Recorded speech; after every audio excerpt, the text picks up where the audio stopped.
तो फ्रेंड, हमारी आज की कहानी है माँ जी, आप बहू के संस्कारों की लिस्ट तो देना भूल गई। रेखा और अजय की लव मैरिज शादी दोनों परिवार की रजामंदी से तय की गई थी। अजय रेखा को कॉलेज के समय से ही जानता और पसंद करता था। भाग्यवश दोनों की नौकरी भी एक ही कंपनी में थी।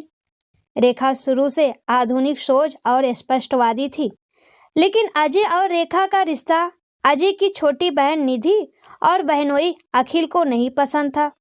अखिल घर के दामाद होने का पूरा फायदा उठाते थे। अजय के पिता हार्ट और डायबिटीज के मरीज थे। पिता की बीमारी की वजह से कम उम्र में ही घर की सारी जिम्मेदारी अजय पर आ गई, तो उसने तय किया कि वो पहले अपनी छोटी बहन की शादी करेगा, बाद में अपनी। अखिल शुरू से इस शादी के खिलाफ थे, क्योंकि वो अपने किसी नज़दीकी रिश्तेदार की लड़की से अजय की शादी कराकर अजय पर एहसान और घर में अपनी पकड़ मजबूत करना चाहते थे। लेकिन अजय के आगे उनकी एक भी ना चली, क्योंकि अजय ने साफ साफ लफ्जों में कह दिया था कि वो जब भी शादी करेगा रेखा से ही करेगा।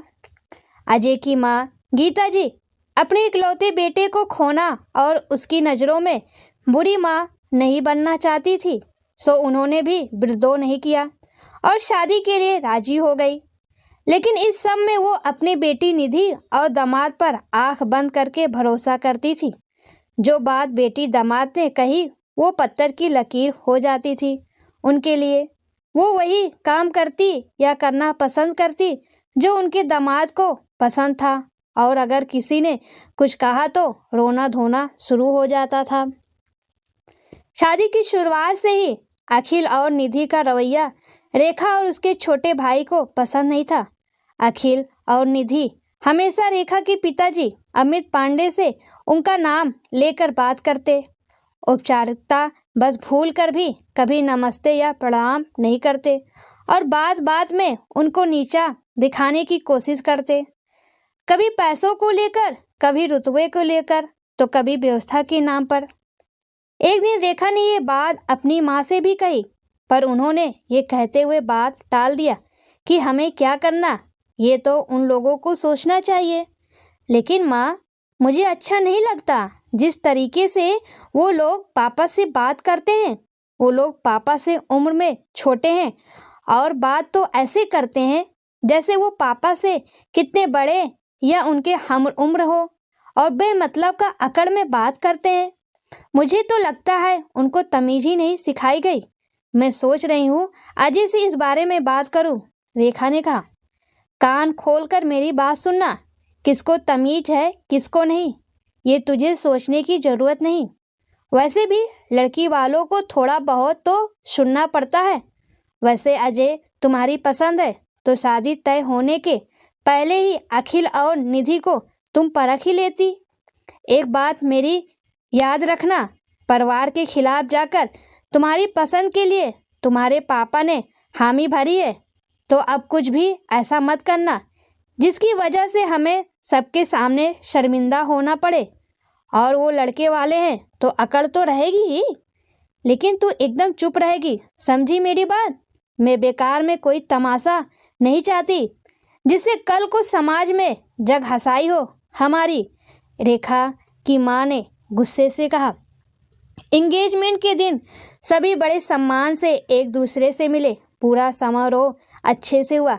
जैसे ही रेखा के पापा अजय के पिता के पाँव छूने गए, उन्होंने कुर्सी से खड़े होकर उनका हाथ पकड़ लिया और बोला, अरे समधी जी, ये क्या कर रहे हैं? हम तो बराबरी के रिश्तेदार हैं, गले मिलिए एक परिवार की तरह। रेखा ससुर जी की बातें सुन के बहुत खुश हुई कि वो पुराने ख्याल के नहीं, कि तभी वहाँ निधि और अखिल भी आ गए। रेखा के पापा ने कहा, आइए अखिल जी, कुछ कमी तो नहीं रही ना?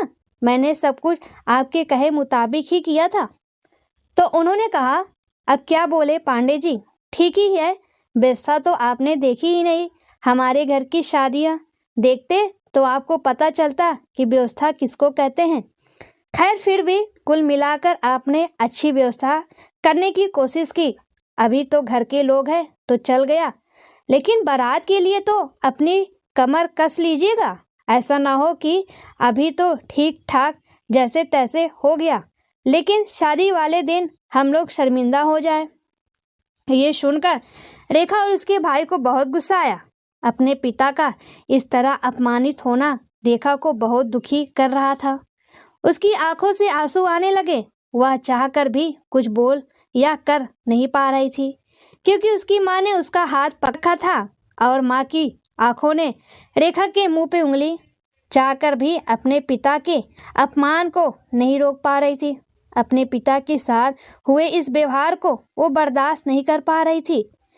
घर आने पर रेखा की माँ ने रेखा और उसके भाई को कस के डांटा। क्या करने जा रहे थे तुम दोनों? और रेखा, तू तो बड़ी है, तुझे कहा था ना मैंने, हर बेटी के बाप को सुनना होता है। और कौन से समधी जी ने कुछ कहा, और रिश्तेदारों की बात का क्या लेना, वो तो कुछ भी बोलते हैं। लेकिन माँ, आपने देखा नहीं उन्होंने कैसे बात की पापा से? रेखा के भाई ने कहा। लेकिन वैकिन कुछ नहीं, तुम दोनों आगे से मुंह बंद रखना बस, रेखा की माँ ने कहा।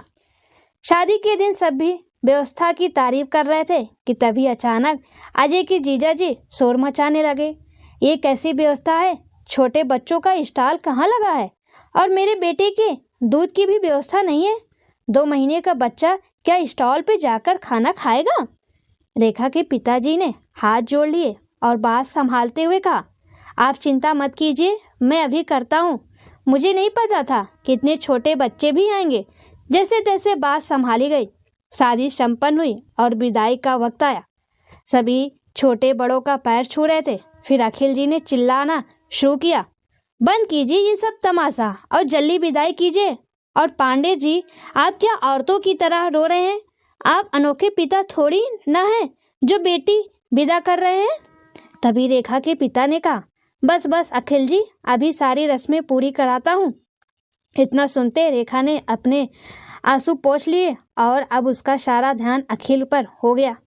विदाई के समय अखिल ने जैसे ही रेखा के पापा को पांडे जी कह के हाथ मिलाने की कोशिश की, रेखा का भाई बोल पड़ा, क्योंकि उसके सब्र का बांध टूट चुका था। रुकिए जीजा जी, क्या आपको पता नहीं, बड़ों से हाथ नहीं मिलाते, उनके पांव छूते हैं। और मेरे पिताजी तो आपके पिता समान है। क्या आप अपने पिता के साथ भी ऐसा ही व्यवहार करते हैं? मुझे भी आपने यही कहा था ना कि झुककर पैर छुओ। तुम्हें संस्कार नहीं पता क्या कि छोटे बड़ों के पैर छूते हैं? अब आपके संस्कार कहाँ गए? देख लीजिए पांडे जी, यही तमीज और संस्कार सिखाया है आपने, इसको पता नहीं क्या हो सकता है, अखिल ने कहा। रेखा के पापा हाथ जोड़कर अखिल से माफ़ी मांगने लगे और कहा, बच्चा है, गलती से बोल गया, माफ़ कीजिए। उसकी तरफ से मैं हाथ जोड़कर आपसे माफ़ी मांगता हूँ। अखिल के चेहरे पर नाराज़गी और गुस्से के भाव साफ दिख रहे थे, लेकिन सबके बीच में कुछ बोल नहीं पाए और चुपचाप वहाँ से चले गए। पूरी बारात में रेखा के घर वालों के संस्कारहीन होने की बात आग की तरह फैल गई। विदाई हुई। रेखा की माँ को डर था कि अब क्या होगा। वहाँ ससुराल में सासू माँ पहले से ही मुंह फुलाए गुस्से में बैठी थी। ये सब जान के समाज को दिखाने के लिए सारी रस्में निभाई गई। रात में रेखा अपने कमरे में फ़ोन पर अपने भाई से बात कर रही थी। वो उससे पूछ रही थी कि माँ ने तुझे ज़्यादा डांटा तो नहीं, बाकी सब कैसे हैं और पापा कैसे हैं।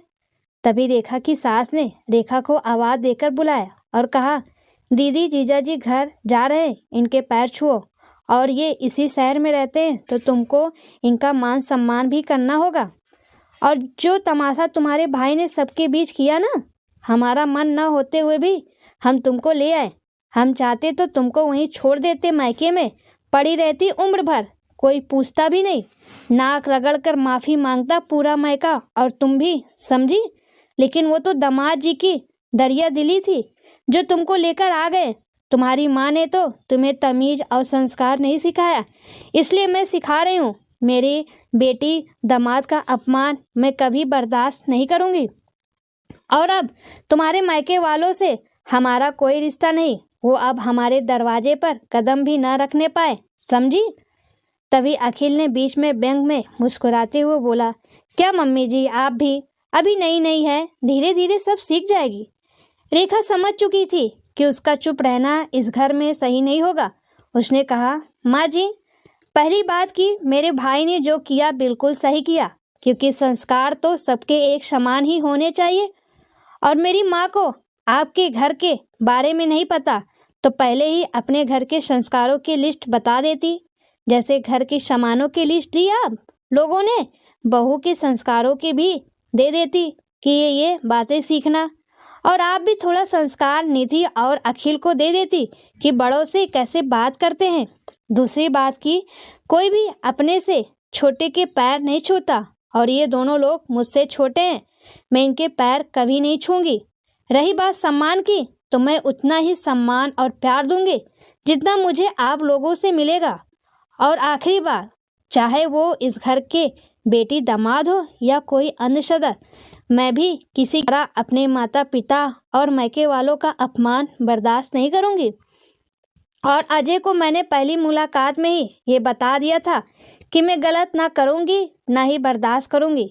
रही बात मुझे मायके भेजने की तो ये या छोड़ने की, तो उसके ख्वाब आप सब ना देखें तो ही बेहतर होगा। वैसे भी मैं किसी कानूनी पचड़े में नहीं पड़ना चाहती। बाकी आप सबकी मर्जी, जैसा ठीक समझे चलती हूँ, कहकर रेखा अपने फ़ोन पर बात करती हुई कमरे में चली गई। रेखा की सास और ननंद नंदोई सबके चेहरे का रंग उड़ा हुआ था। उनको समझ नहीं आ रहा था कि किसको क्या बोले, क्योंकि अजय को पहले से ही अपने जीजा का व्यवहार नहीं पसंद था, तो उसने चुप रहना ही बेहतर समझा। और रेखा को आज भी सब संस्कारहीन और तेज बहू कहते हैं। दोस्तों, ये घटना सत्य पर आधारित है, सिर्फ नाम और पात्र काल्पनिक है। जब मैं अपनी दोस्त रेखा से उसकी शादी के बाद मिली तो मैंने उससे पूछा कि क्या ये सब करते हुए तुम्हें डर नहीं लगा, तो उसने सिर्फ दो टूक कहा, नहीं, क्योंकि मुझे मेरे पिता के सम्मान से ज़्यादा प्यारा कुछ भी नहीं।